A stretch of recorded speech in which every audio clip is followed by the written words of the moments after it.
And MHA Pam Parsons, you're on the air. Good morning, Brian. And I'm here looking at my window, and I can barely see across the street. So the snow is certainly accumulating, but I hope we're not going to see what we saw years ago in that event that we know is Snowmageddon. So, which street are we? Are you at Confed?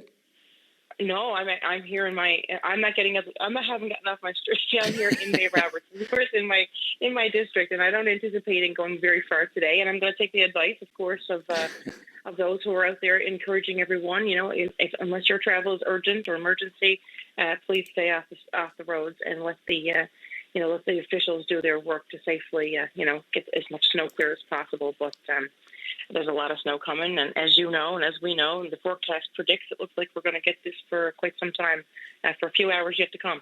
Yep, absolutely. Couldn't agree with all of that more. We're not new to this, but hey, we know the drill. So, it's not our first rodeo. So what's on your mind this morning, Pam?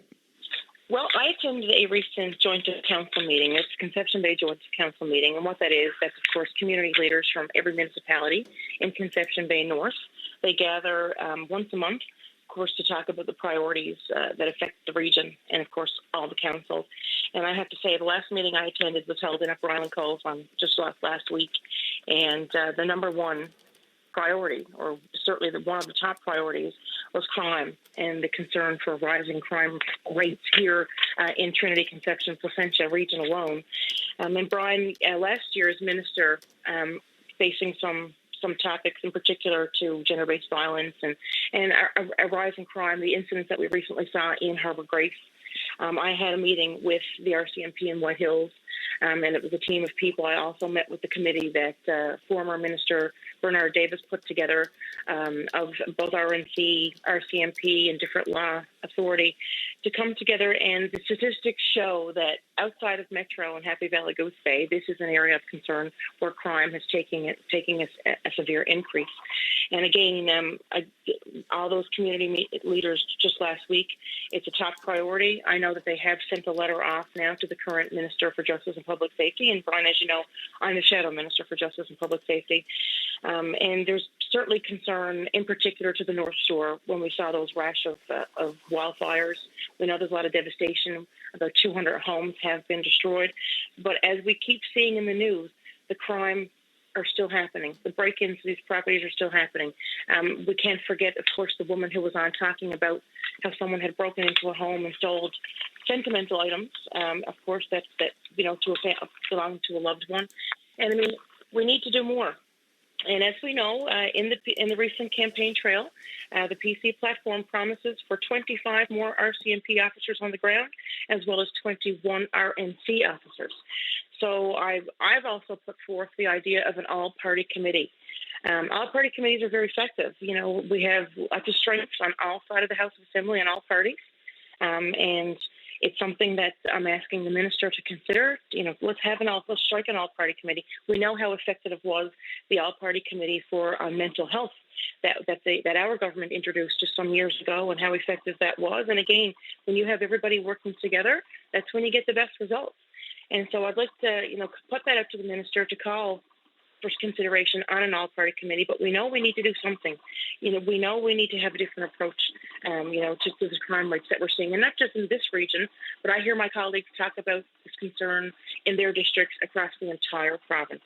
And Brian, you yourself know. I mean, you're a court reporter. You're down there. You see what's happening in the system. Oh, do I ever? Pam, I don't know. A couple of people said to me over the weekend, and I know what you're saying about the all-parties committees. They can do good work, and they have in the past. It's just that they're out of sight, out of mind, and people are so skeptical of if they don't see actual work being done on the ground. If it's just talk, then they just think it's just more talk, and you don't see concrete actions come from it. I'm not saying it always happens, but it does sometimes happen that these things, just like an old report, can get shelved and gather dust for years. We got plenty of examples of that as well. So, listen, I'm with you. I had a great year-end interview with the superintendent for the RCMP for Newfoundland and Labrador.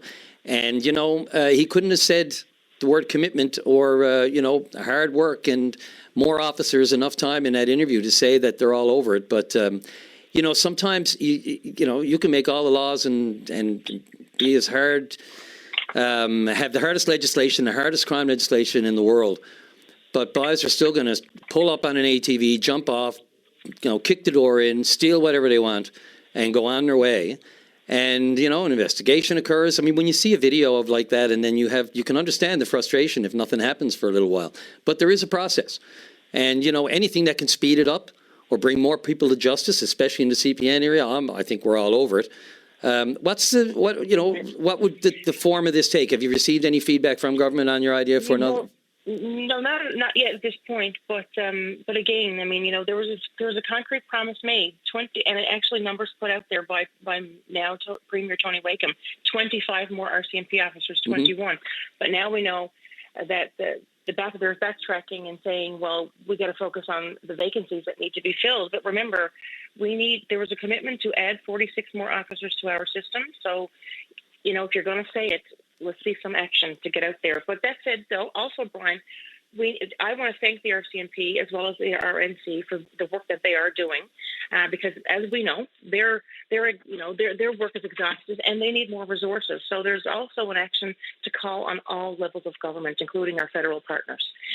So again, and this is something that an all-party committee can review, like propose ideas for new legislation, because as we know, with the changing in our patterns with crime, obviously, we have to change the legislation to reflect the needs now of our society. Everybody deserves to go to bed, with peace of mind, knowing that they're safe. And again, I'm certainly willing to work with them. I know my colleagues are. Again, let's get back in that House of Assembly. We missed the fall session. Unfortunately, that fall session was canceled. I know that there's a call for all MHAs on all sides of the House to get in there.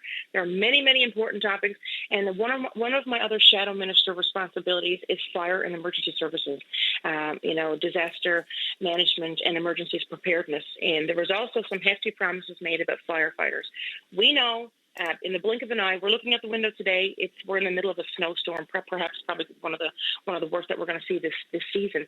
But we do know that wildfire season is just around the corner. And I don't need to remind everybody what we went through this past summer, in particular, again, out in the Conception Bay North region. There's devastation. Those people, there's still people who are displaced. We need to know what's happening with their housing. Are they going to build some permanent housing out there? We do know there's a housing crunch. There's a school that was devastated. Are they going to replace and rebuild a new school for the children and for the teachers of that region? But I want to make sure that we are ready. There was also a promise made for the coverall, wildland coveralls for every volunteer firefighter, and there are about 6,000 here across Newfoundland and Labrador. That was a promise made by this administration on the campaign trail. So let's see that. We need to have these firefighters equipped. There was a promise for more training. There was a promise to hire 50 more wildland firefighters even. So there's lots of work to be done. We haven't had any concrete updates on exactly what is happening.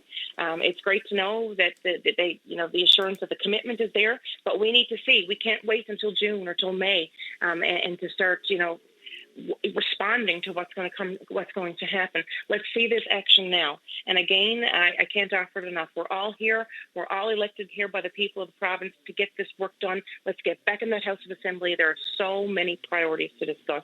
And again, firefighting is huge. And those firefighters need to be equipped. And thank God for them, because what they've done this past summer, without them, it could have been much worse. Yep.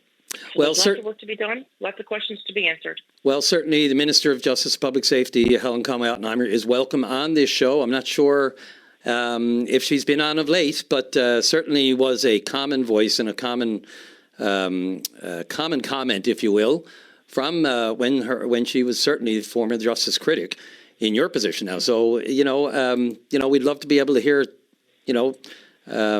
some pontification, if you will, or a comment from her as well on all of these topics. I mean, we haven't, certainly not enough on this show. And, you talk about CBN, the crime. You could be an RNC officer or a civilian employee coming right out of the headquarters, as we saw last week, and be exposed to this. Yes, absolutely. You're right, 100%. And again, yeah. I can't say it enough. As we know, crime and the natural disasters and wildfires, obviously they're not political.